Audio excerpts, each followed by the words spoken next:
जय हिंद। अभ्यास online class की इस नए वीडियो में मैं कृष्णा आप सभी का स्वागत करता हूं। आज की इस वीडियो में हम देखने वाले हैं pre DElEd pre BEd exam preparation के सामान्य ज्ञान का सिलेबस जो इसमें इंक्लूड है। 20 अंकों के 20 प्रश्न पूछे जाएंगे और इस वीडियो सीरीज़ का दोस्तों ये 9वां नंबर का पार्ट है। अगर आप मेरे पूरे 8 पार्ट नहीं देखे हो तो प्लेलिस्ट में जाकर के देख सकते हो। तो आज की इस वीडियो में हम बात करने वाले हैं दोस्तों शिक्षा, भाषा, संस्कृति एवं विविधताएं।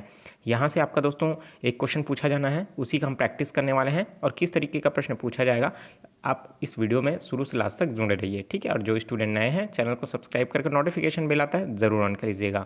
इसका पीडीएफ जो आपको किस तरीके से मिलेगा मैं इस वीडियो में बताने वाला हूँ। तो चलिए दोस्तों वीडियो स्टार्ट करते हैं।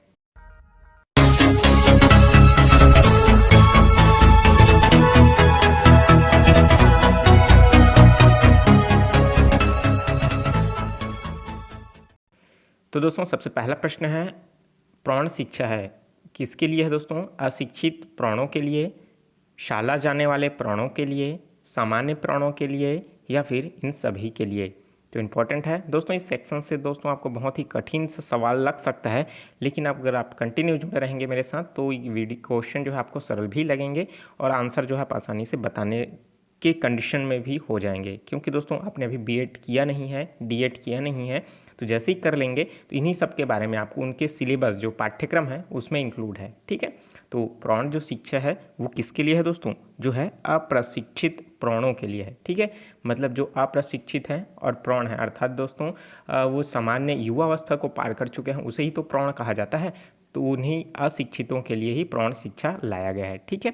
देखते हैं नेक्स्ट क्वेश्चन, एजुसेट क्या है? तो दोस्तों एजुसेट के बारे में आपको पता होगा, यह क्या है? शिक्षण उपग्रह है, शिक्षण तकनीक है, शिक्षण दूरदर्शन है या फिर शिक्षण युक्ति है। तो दोस्तों एजुसेट जो है शिक्षण उपग्रह है, ठीक है। जिस अब एजुसेट क्या होता है ये थोड़ा सा एक्सप्लेन कर देता हूँ मैं। तो एजुसेट का दोस्तों अगर मैं छत्तीसगढ़ में बात करूँ तो रायपुर में जो है इसका मुख्यालय है, ठीक है।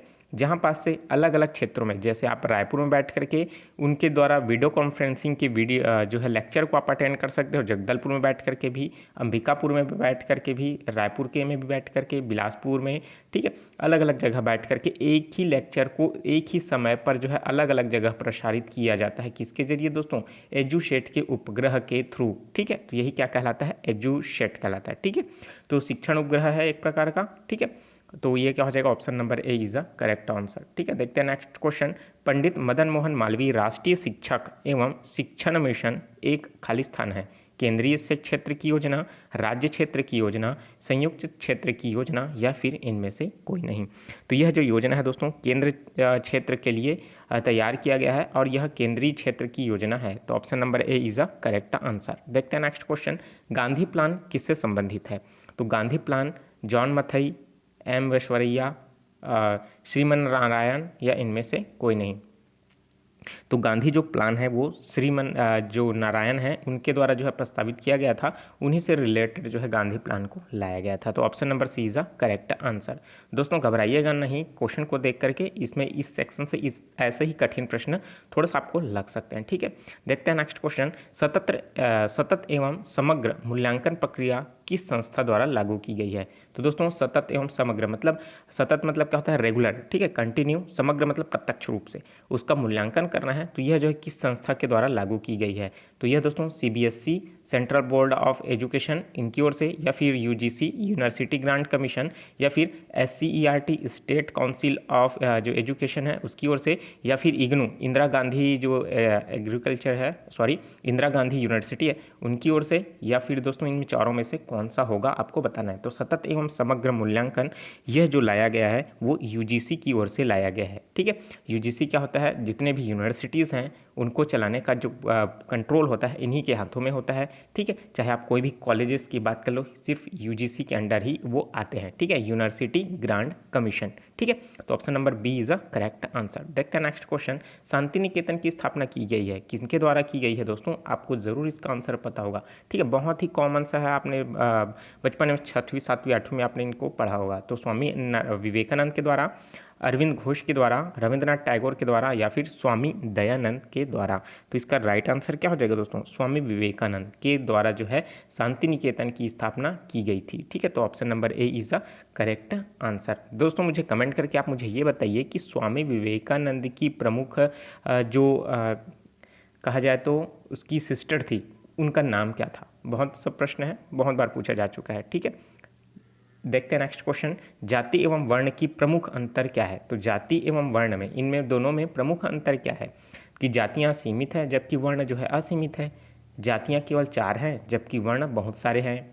अगला इसमें पॉइंट है, वर्ण केवल 4 हैं जबकि जातियाँ बहुत सारा है, उपरोक्त में से कोई नहीं। तो आपको पता होगा जाति एवं वर्ण, तो वर्ण दोस्तों जो है 4 वर्णों में विभक्त था, आपको पता है, ब्राह्मण वर्ग, क्षत्रिय वर्ग, वैश्य और शूद्र। इन सब के बारे में तो आपको पता है, लेकिन जातियाँ क्या होती है। ठीक है, तो यहाँ से दोस्तों आपको अलग अलग चीज़ें आपको देखने को मिलेंगे, जिसमें क्या होता है, वर्ण तो हम लोग जो पढ़े हैं वो कितने प्रकार के होते हैं दोस्तों, वर्ण जो है 4 प्रकार के होते हैं, केवल जो है वर्ण 4 प्रकार के होते हैं, लेकिन जातियाँ बहुत सारी होती है। ठीक है, तो ऑप्शन नंबर स इज अ करेक्ट आंसर। देखते हैं नेक्स्ट क्वेश्चन। शिक्षा का शाब्दिक अर्थ क्या है। भाई शिक्षा का शाब्दिक अर्थ क्या है, पालन पोषण करना, सामने लाना, या फिर नेतृत्व करना, या फिर उपरोक्त सभी। तो भाई हम शिक्षा दे रहे हैं किसी बच्चे को, किसी स्टूडेंट को, तो हम क्या कर रहे हैं, उसको पालन पोषण भी कर रहे हैं, सामने लाने की कोशिश कर रहे हैं, नेतृत्व कराना भी सिखा रहे हैं, और उपरोक्त सभी तो क्या हो जाएगा, आएगा क्या, बिल्कुल नहीं। ठीक है, तो हम शिक्षा का शाब्दिक अर्थ ये समझते हैं नेतृत्व देना। ठीक है, option number C is a correct answer. अगर आप ऑप्शन नंबर डी में टिक लगाओगे तो आपका 1 नंबर माइनस हो जाएगा, कट जाएगा। ठीक है, तो आप इसको ध्यान रखिए, नेतृत्व देना जो है शिक्षा का उद्देश्य है। लेकिन शिक्षा का वास्तविक उद्देश्य क्या है, अगर ये प्रश्न पूछा जाए तो कन्फ्यूज बिल्कुल मत होइएगा। ठीक है, ऊपर वाला प्रश्न जो है देखिए एक बार, शिक्षा का शाब्दिक अर्थ क्या है, नेतृत्व करना, लेकिन शिक्षा का उद्देश्य क्या है। ठीक है, जीविका, अधिकार, ज्ञान या फिर विकास। तो राइट आंसर क्या हो जाएगा, ज्ञान। शिक्षा का वास्तविक उद्देश्य क्या है, ज्ञान दिलाना। ठीक है, तो ऑप्शन नंबर सही इज करेक्ट आंसर। देखते हैं नेक्स्ट क्वेश्चन।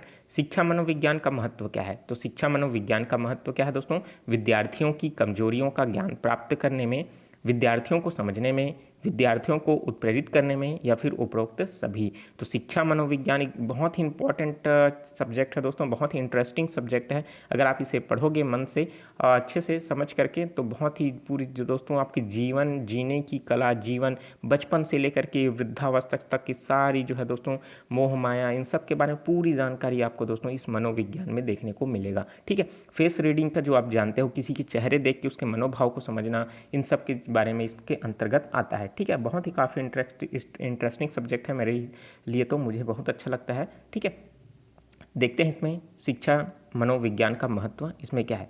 तो विद्यार्थियों की जो कमजोरी है उसका ज्ञान का पता लगाना, विद्यार्थियों को समझने में, विद्यार्थियों को उत्प्रेरित करने में, या फिर उपरोक्त सभी। तो दोस्तों मैंने अभी शिक्षा मनोविज्ञान के बारे में बताया, तो आपको इसको बारे में ज़रूर पता चल चुका होगा कि इसमें क्या है।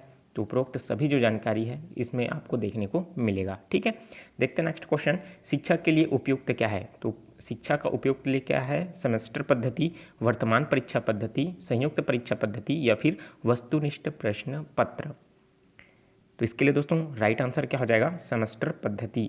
आप इसके बारे में डिटेल बताने की ज़रूरत नहीं है, आप अच्छी तरीके से इसके बारे में जानते हो। ठीक है, चलिए दोस्तों देखते हैं नेक्स्ट क्वेश्चन। और नेक्स्ट क्वेश्चन देखने से पहले, अभ्यास ऑनलाइन क्लास आपके लिए लेकर के आया है टेस्ट सीरीज़, जिसमें आपको 11 टेस्ट मिलेंगे मात्र 70 रुपये में। रजिस्ट्रेशन ओपन हो चुका है दोस्तों, इस रजिस्ट्रेशन के माध्यम से आप जो है पेमेंट कीजिएगा 7723992484 पर। चाहे आप फ़ोन पे कर सकते हैं, पेटीएम कर सकते हैं, कोई भीम यूपीआई कर सकते हैं, गूगल पे कर सकते हैं, और इसका स्क्रीनशॉट जो है दोस्तों पेमेंट सक्सेसफुल होने के बाद मुझे इसी व्हाट्सअप नंबर पर जो है स्क्रीनशॉट भेजिए, और साथ ही साथ अपना नाम और एड्रेस भी भेजिए। तो इन सभी टेस्ट का लिंक जो है आपको प्रोवाइड कर दिया जाएगा।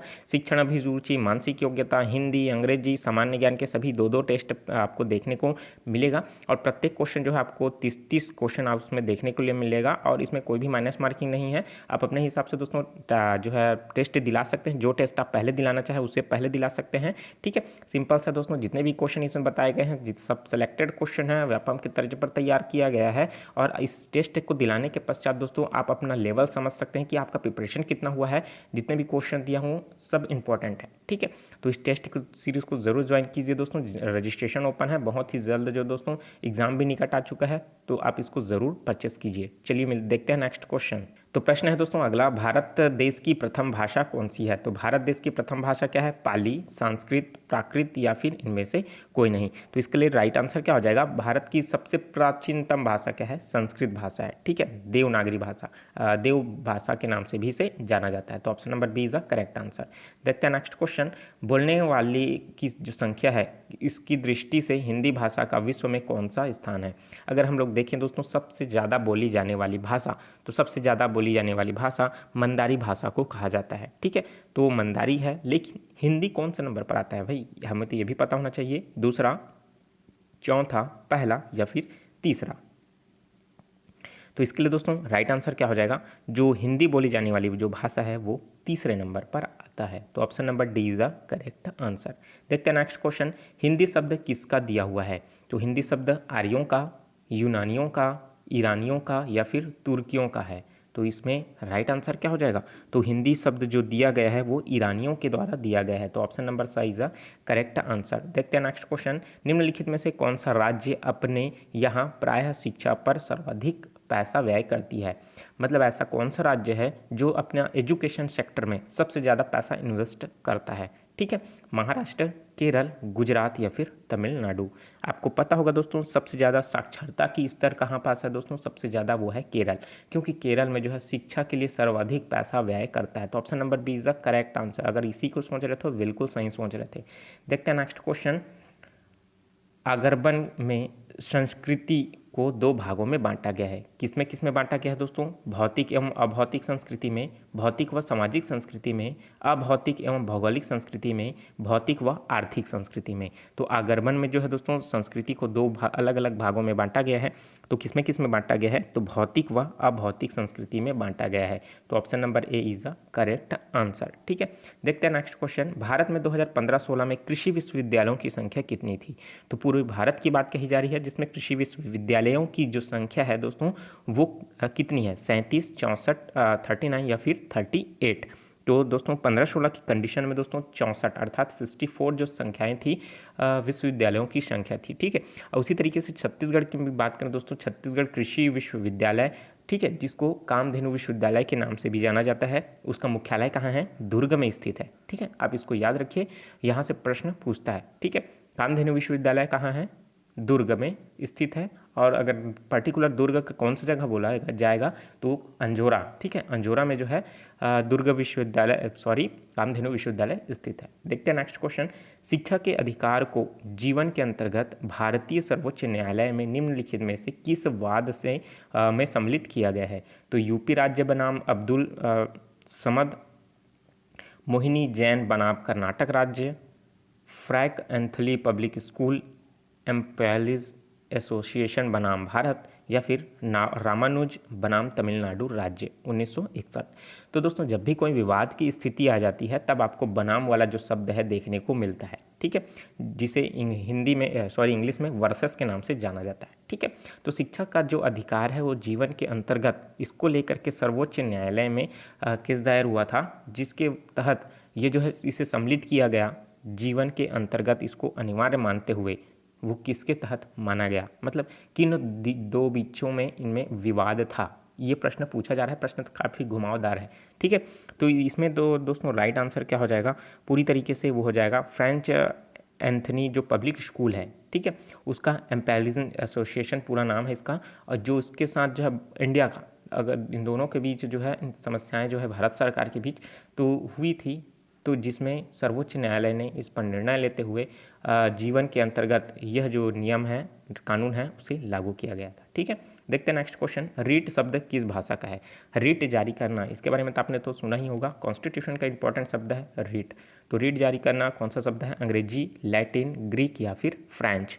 तो इसका राइट आंसर क्या हो जाएगा? ये एक प्रकार का लैटिन भाषा है। तो option number B is the correct answer. देखते हैं नेक्स्ट क्वेश्चन, यह लेख परमादेश तथा प्रतिवैध के गुणों का मिश्रण है। तो किसका किसका दोस्तों? उत्प्रेषण, निषेधाज्ञा, बंदी प्रत्यक्षीकरण या फिर अधिकार प्रच्छा? तो इन सब के बारे में नाम आपने सुना होगा, ठीक है। जब आपका संविधान के मौलिक अधिकारों का हनन होता है तो आपको न्यायालय में जाने का अधिकार होता है, वो इन्हीं 5 के में से होता है, ठीक है। कौन कौन सा? परमादेश, प्रत्यक्षीकरण, निषेधात्मक, बंदी प्रत्यक्षीकरण या फिर अधिकार परीक्षा, ठीक है। तो इसमें हमको ये बताना है कि लेख जो परमादेश है तथा प्रतिवेद है उनमें कौन सा गुण जो है मिश्रित है। ठीक है, तो इसमें दोस्तों उत्प्रेषण जो है निर्मित है, तो option number a is a correct answer. देखते हैं नेक्स्ट क्वेश्चन। इस लेख द्वारा कोई व्यक्ति यदि गैर कानूनी रूप से किसी पद या अधिकार का प्रयोग करता है तो न्यायालय उसे ऐसे करने से रोक सकता है। किस तरीके से रोकेगा कि वह अपने अधिकार से बाहर का काम कर रहा है या फिर गैर कानूनी तरीके से उस पद पर रह करके जो है उस चीज़ को करवा रहा है। ठीक है, तो बंदी प्रत्यक्षीकरण लागू करेगा, परमादेश लागू करेगा या फिर प्रत्यक्षण करेगा लागू करेगा या फिर अधिकार परीक्षा लागू करेगा। ठीक है, तो इसमें दोस्तों जब कोई कंडीशन आती है, जब अपना पद का दुरुपयोग करता है, तब न्यायालय के द्वारा उस पर जो अधिकार मतलब जो उस पर कार्रवाई की जाती है वो अधिकार परीक्षा के अंतर्गत की जाती है। तो option number D is the correct answer, क्योंकि वह अपने अधिकार को उसके लायक है ही नहीं, वो उस पद में बैठे हुए भी, लेकिन वो उस कार्य को कर रहा है, मतलब कानूनी तौर पर वह गैर कानूनी तौर पर क्या कर रहा है, वो उस कार्य को कर रहा है। तो इस क्या हो जाएगा, अधिकार के अंदर ना होते हुए भी उस काम को करना। ठीक है, तो ये क्या हो जाएगा, ऑप्शन नंबर डी करेक्ट हो जाएगा। रिट निकालने की शक्ति प्राप्त नहीं है। किसको रिट निकालने की प्राप्त शक्ति नहीं है, क्योंकि दोस्तों बहुत सारे ऐसे अधिकारी हैं जिनको रिट निकालने की शक्ति प्राप्त है। ठीक है, तो इनमें से कौन सा ऑप्शन है जिसको रिट निकालने की शक्ति नहीं है। तो रिट केवल कौन निकाल सकता है दोस्तों, बहुत ही इंपॉर्टेंट है।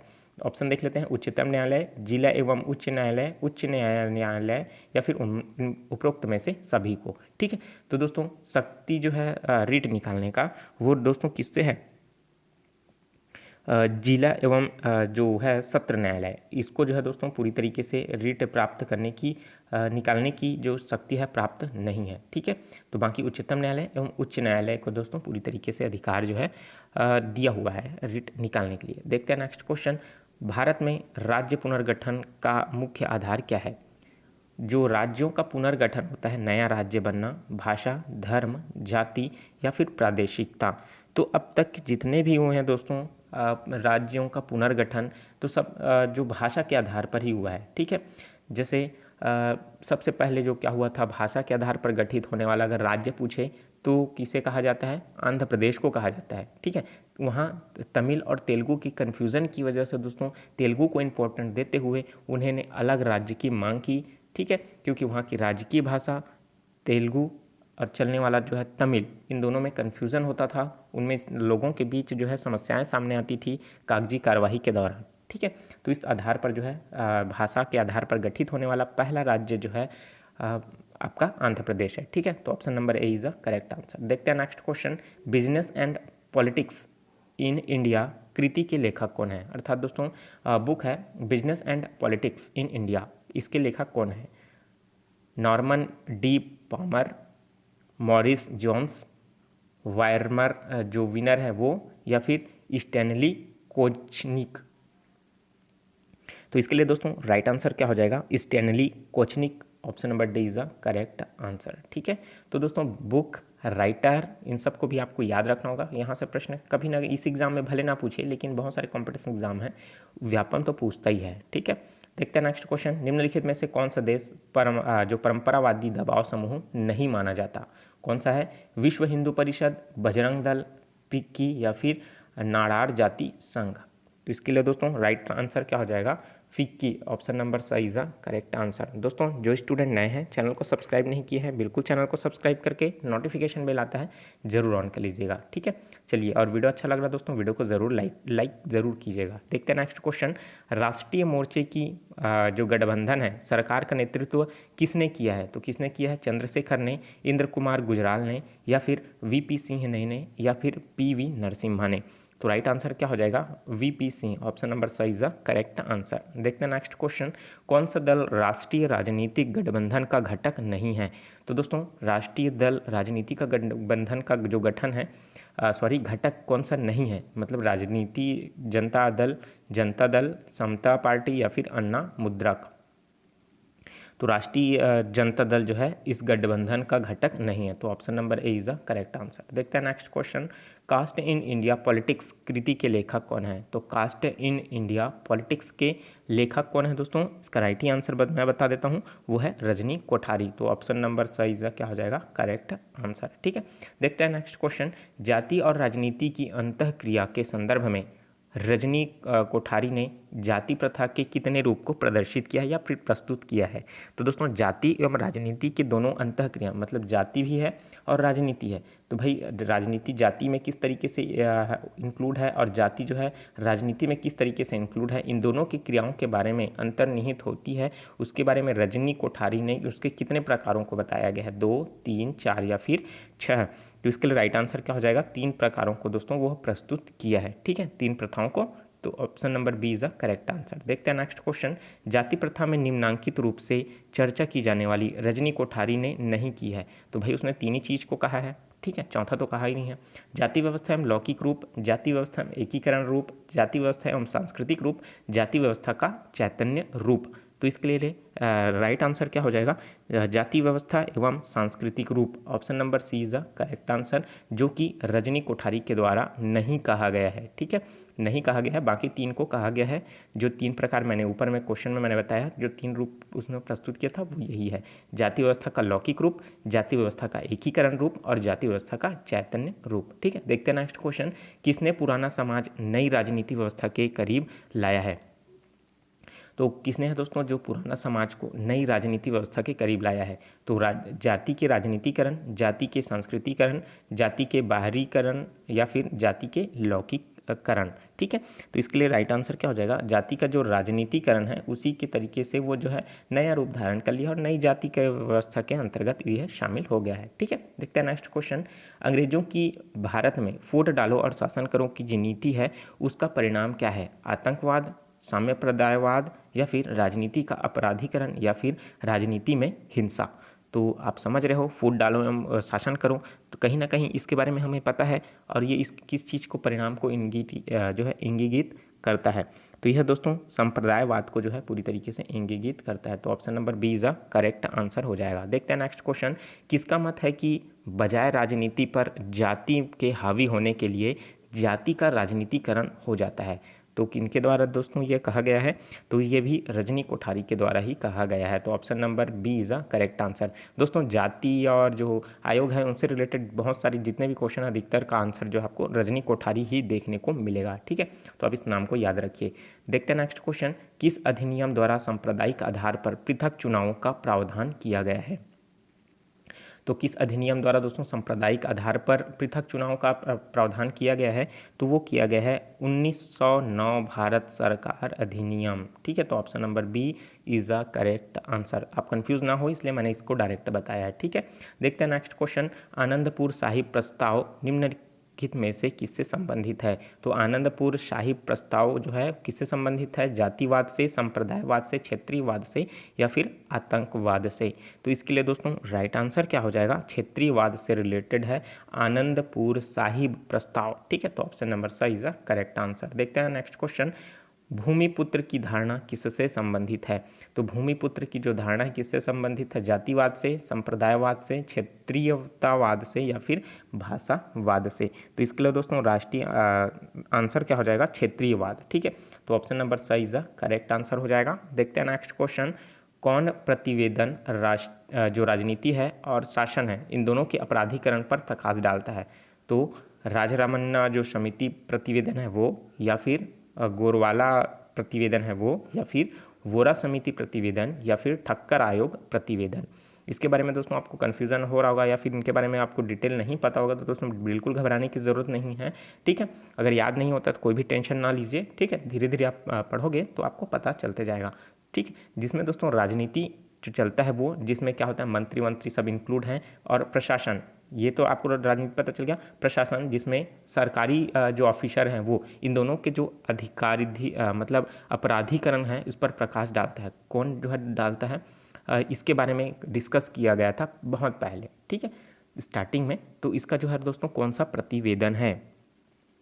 तो वो दोस्तों वोरा समिति, जिसको बोहरा समिति के नाम से भी जाना जाता है। दरअसल में बोहरा पढ़ते हैं लेकिन बोहरा शब्द जो है प्रोनाउंसिएशन में आता है। ठीक है, तो option number C is the correct answer. देखते हैं नेक्स्ट क्वेश्चन। कौन सा वक्तव्य जो है सही नहीं है? तो नीचे 4 कथन दिए गए हैं, उनमें से जो गलत कथन है उसे ही बताना है। ठीक है, जो शहरीकरण है और औद्योगिकरण के कारण जो जाति में बंधन जो है ढीले पड़ रहे हैं, ठीक है। शहरीकरण भी हो रहा है और औद्योगिकीकरण भी हो रहा है, जिसके कारण जातियों में भी क्या हो रहा है, जो बंधे हुए जाति हैं वो क्या हो रहा है, ढीले पड़ रहे हैं।